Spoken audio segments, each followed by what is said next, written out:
Hello friends, I welcome you all on my YouTube channel. जैसा कि हमें पता है, आज 1 फेब 2023 को निर्मला रमन सीतारमन जी ने यूनियन बजट 2023 को पेश किया है पार्लियामेंट में।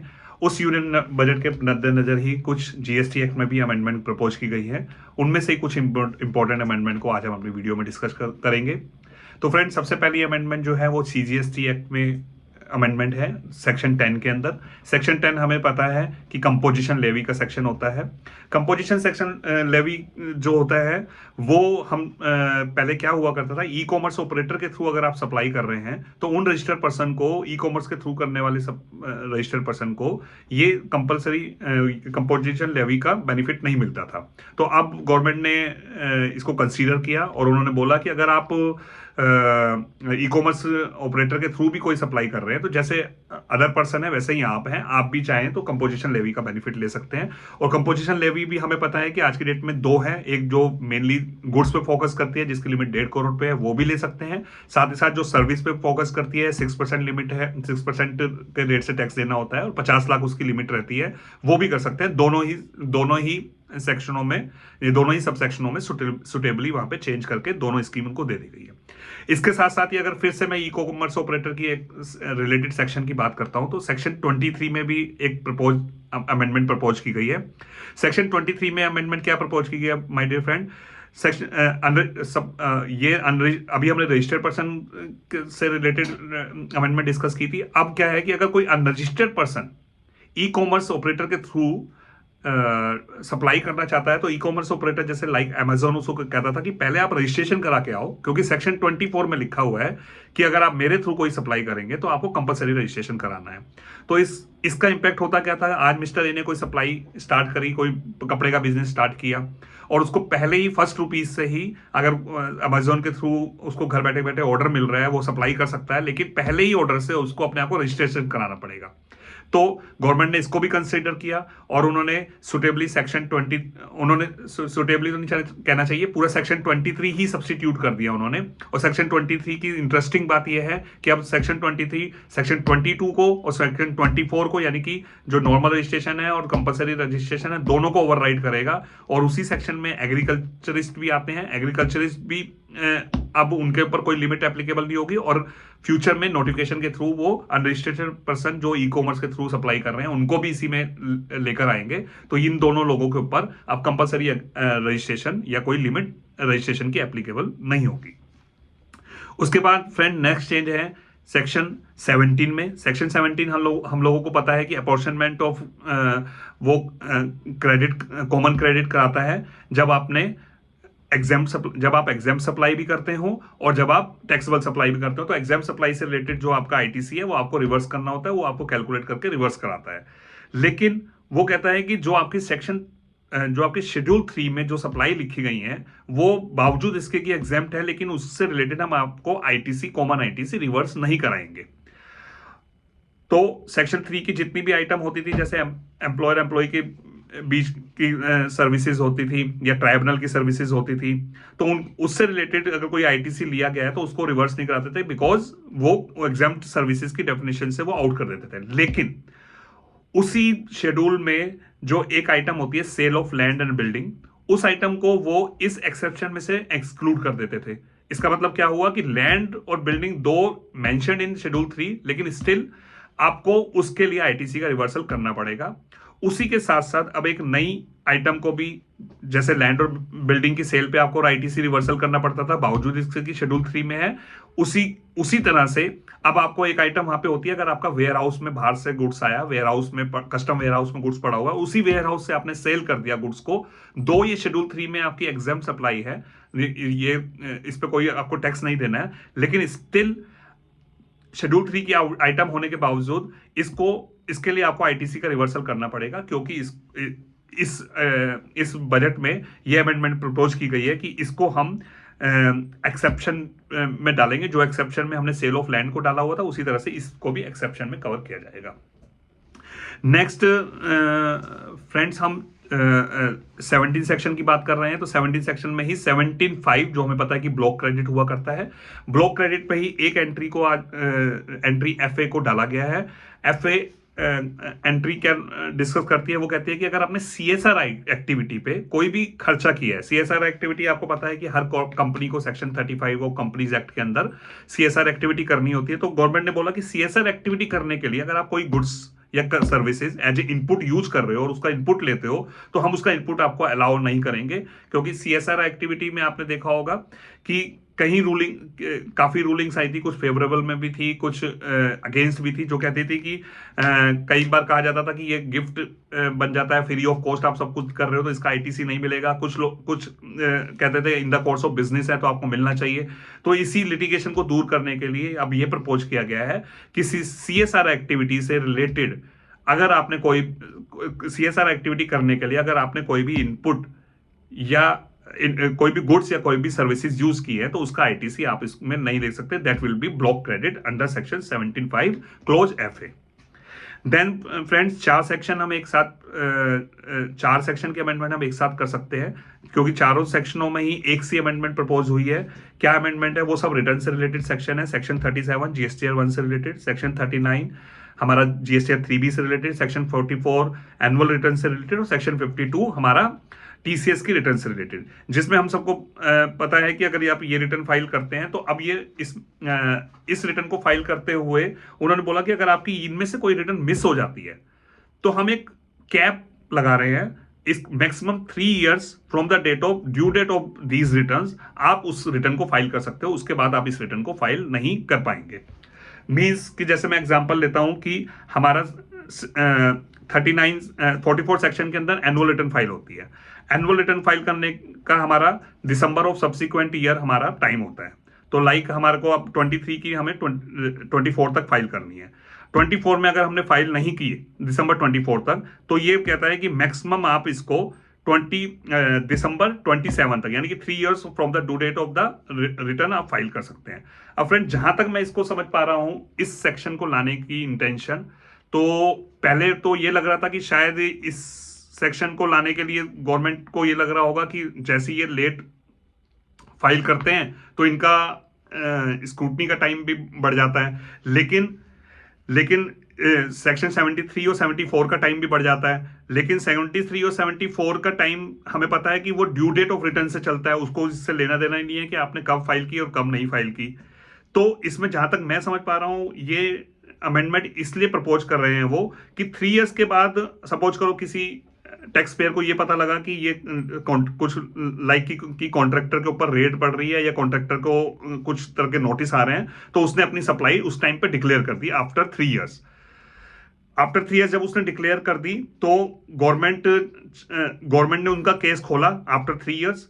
और आफ्टर 3 इयर्स आपको पता है कि अगर आफ्टर 3 इयर्स केस खुलता है तो गवर्नमेंट हैज टू प्रूव कि ये फ्रॉड का केस है, तभी केस खुल पाएगा।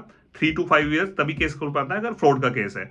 अब हुआ क्या कि वहां पे उसने डिक्लेयर कर दी, सबको डिक्लेयर कर दिया और कोर्ट में बोला कि सर मैंने तो सब कुछ डिक्लेयर कर रखा था, तो मेरा फ्रॉड का इंटेंशन क्या हुआ? मेरे को तो बल्कि इतने साल के बावजूद भी मेरे पे उस टाइम पे पैसे नहीं थे पे करने के लिए, आज पैसे आए, मैंने इसको डिक्लेयर कर दिया, तो मेरा फ्रॉड का केस ही नहीं है, मेरे पे लिमिटेशन पीरियड से आप आउट हो गए 3 इयर्स की, तो आप पे 5 इयर्स का टाइम लगे, 5 इयर्स का टाइम इन्वोक ही नहीं कर सकते। तो जहां तक मुझे लग रहा है कि अगर 3 साल के बाद रिटर्न भरने से रोका जा रहा है तो उसका इंटेंशन यही है कि आप कल को 3 साल के बाद रिटर्न भर के अपना इंटेंशन को प्रूव करने के लिए आप हेल्प ना लो इसकी।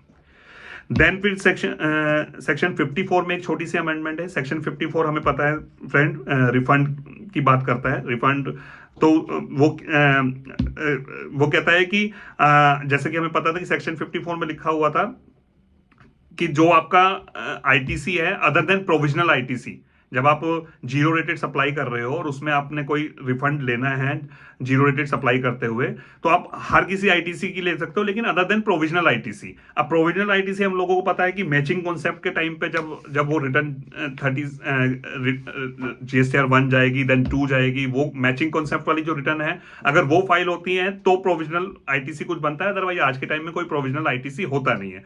तो एक तरह से ये वर्ड रिडंडेंट हो गया था, क्योंकि मैचिंग कॉन्सेप्ट के सारे सेक्शन, सारे रूल आज की डेट में खत्म हो चुके हैं। तो वही एक चेंज करने के लिए यहाँ पे जो ITC के आगे वर्ड था प्रोविजनल ITC, उस वर्ड को हटा दिया गया और सिंपल ITC वर्ड वहां पे लिखा गया। देन सेक्शन 56 हमें क्या कहता है कि अगर गवर्नमेंट ने रिफंड देने में लेट किया और वो 60 डेज से ऊपर लेट किया है तो 60 डेज के बाद रिफंड के ऊपर गवर्नमेंट को at the rate of 12% interest देना पड़ेगा।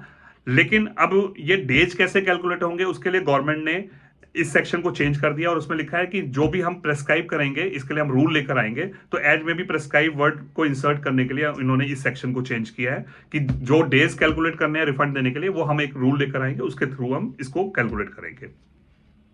देन फिर जैसा कि ई कॉमर्स ऑपरेटर को डिस्कस ही कर रहे थे, ई कॉमर्स ऑपरेटर को अब हमें पता है कि ई कॉमर्स ऑपरेटर के थ्रू अनरजिस्टर्ड सप्लायर भी सप्लाई कर सकता है। तो अब ई कॉमर्स ऑपरेटर पे बर्डन डाल दिया है कि अगर आपने किसी ऐसे सप्लायर के से सप्लाई करा ली अपने थ्रू जो जिसको जीएसटी एक्ट में रजिस्टर्ड होना था, तो आपसे उसके इक्विवेलेंट टैक्स की पेनल्टी ली जा सकती है, क्योंकि अब आपकी लायबिलिटी ज्यादा है, क्योंकि हम अनरजिस्टर्ड पर्सन को अलाउ करने लगे हैं।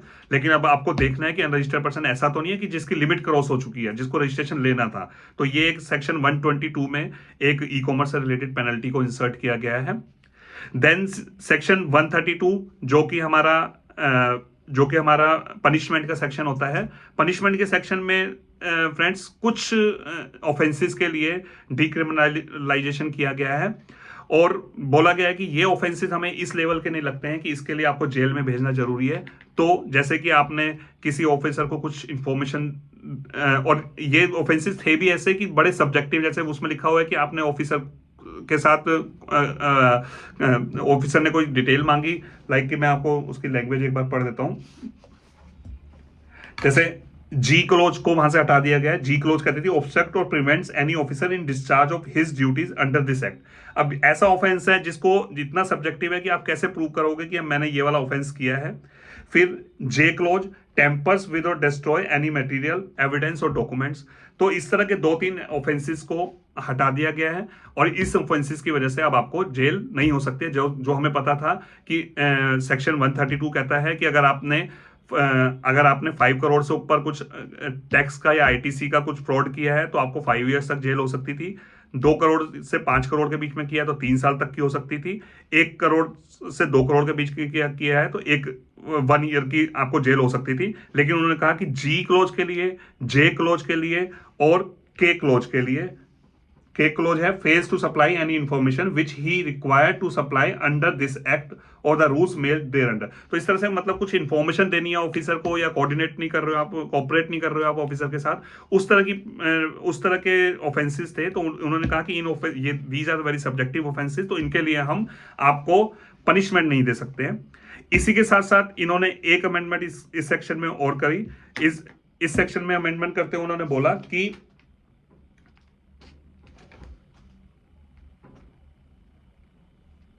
कि अब आपको किसी भी ऑफेंस के लिए पहले क्या होता था, मैंने आपको जैसे बताया कि 5 करोड़ में 5 साल की, 2 करोड़ से 5 करोड़ 3 इयर्स की, 1 करोड़ से ऊपर का करा आपने फ्रॉड कुछ तो आपको 1 ईयर की जेल हो सकती थी। लेकिन उन्होंने बोला कि अब ये लिमिट जो है 1 करोड़ से स्टार्ट ही नहीं होगी, आपको 2 करोड़ से स्टार्ट होगी। बस एक ऑफेंस हम 1 करोड़ में कवर करेंगे। अगर आप फेक इनवॉइसेज इशू करते हो तो उसकी लिमिट के लिए तो 1 करोड़ की लिमिट को यूज किया जाएगा। 1 करोड़ से ऊपर क्रॉस होते ही आपको जेल भेजा जा सकता है। लेकिन फेक इनवॉइस के अलावा बाकी कोई भी ऑफेंसेस होगा तो लिमिट 2 करोड़ से स्टार्ट होगी, 1 करोड़ की लिमिट को हम यूज नहीं करेंगे। देन सेक्शन 138 को डिस्कस कर लेते हैं। 138 में कंपाउंडिंग होती है। कंपाउंडिंग को थोड़ा और रिलैक्स किया गया है। पहले 50 से लेकर 150% तक आपसे डिमांड किया जा सकता था, अब मिनिमम 25% और 150 की जगह 100% तक उसको वो रिस्ट्रिक्ट करेंगे।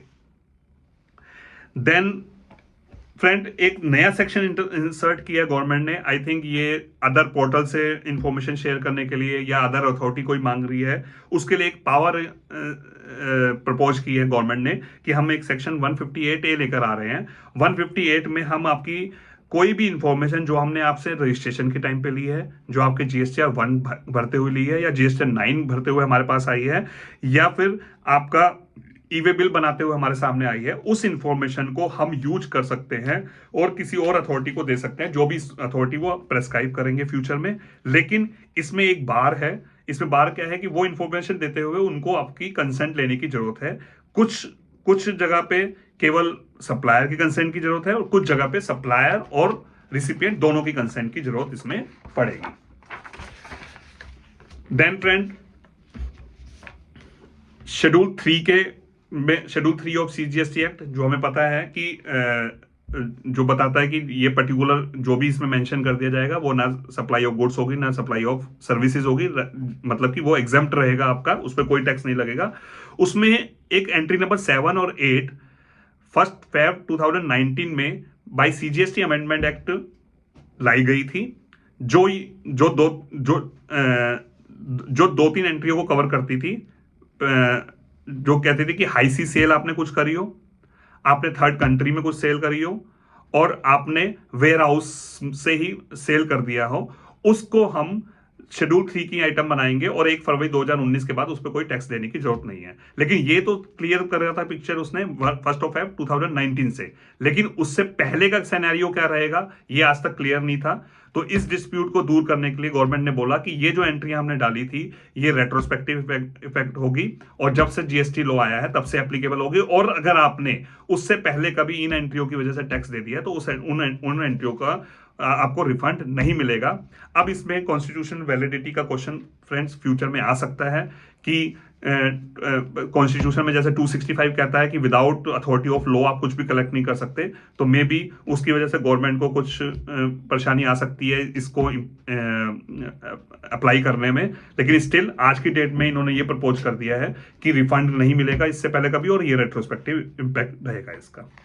उसके बाद 1-2 अमेंडमेंट आईजीएसटी एक्ट में भी प्रपोज की गई हैं। आईजीएसटी एक्ट में फ्रेंड मेन अमेंडमेंट जो है वो हमारी ऑनलाइन डेटाबेस रिट्रीवल सर्विसेज एक होती है। हमें पता है कि बाहर कोई हमारा सप्लायर बैठा हुआ है नॉन टैक्सेबल जुरिडिक्शन के अंदर, जो कि वहीं पे बैठ के आईटी को यूज करके वो सर्विसेज दे रहा है, और वो services non taxable online recipient India में ले रहा है, ऑनलाइन के थ्रू ले रहा है। तो वहां पे 2 डेफिनेशनों को चेंज करके कुछ इसका दायरा बढ़ाया गया है। जैसे 216 में जो हमारी डेफिनेशन होती थी वो नॉन टैक्सेबल ऑनलाइन रिसिपिएंट की डेफिनेशन होती थी। उस डेफिनेशन के अंदर क्या होता था कि उसमें लिखा होता है any non taxable online recipient, आप मतलब कि जो यहाँ पे इंडिया का नॉन टैक्सेबल ऑनलाइन रिसिपिएंट है वो आप किसको मानोगे, वो कोई भी पर्सन होगा जो वो सर्विस अपने बिजनेस या कमर्शियल पर्पज के लिए ले रहा है। तो यहाँ पे क्या होता था कि अगर कोई अनरजिस्टर्ड पर्सन अपने पर्सनल पर्पज के लिए ले रहा है तो वो लोग वो यहाँ पे कवर नहीं होते थे। उसकी वजह से बाहर का ऑनलाइन सप्लायर जो है टैक्स देने से बच जाता था। तो अब इन्होंने बोला कि अनरजिस्टर्ड पर्सन होना जरूरी है, वो चाहे अपने बिजनेस कमर्शियल पर्पज के लिए कर रहा है या नहीं कर रहा है, पर्पज को यहां से हटा दिया गया। इसके साथ साथ फिर ऑनलाइन डेटाबेस रिट्रीवल सर्विसेज में भी ये लिखा गया था कि वहां पे एसेंशियली आपका ऑटोमेशन होना और इन्वॉल्विंग ह्यूमन इंटरफेस होना जरूरी है। तो इस चीज को भी उन्होंने यहां से हटा दिया कि इस चीज को हम नहीं देखेंगे कि वो ऑटोमेटेड तरीके से हो रहा है या नहीं हो रहा, या ह्यूमन इंटरवेंशन उसमें हो रहा है नहीं हो रहा। वो इस चीज को क्यों हटाया गया, इस चीज को इसलिए हटाया गया फ्रेंड्स कि होता क्या था कि जो हमारी कोचिंग की सर्विसेज होती थी, वो कोचिंग की सर्विसेज हमारी इस वजह से टैक्स लगना बच जाता था उन पे कि वो कहते थे कि हमारा तो ह्यूमन इंटरवेंशन हो रहा है उसमें, या फिर पूरा ऑटोमेशन नहीं है उस सर्विस के अंदर। तो उनको हटाने के लिए अब इन्होंने ये वाले वर्डिंग को यहां से ओमिट कर दिया है। तो फ्रेंड्स ये आई थिंक हम सब इंपॉर्टेंट अमेंडमेंट को कवर कर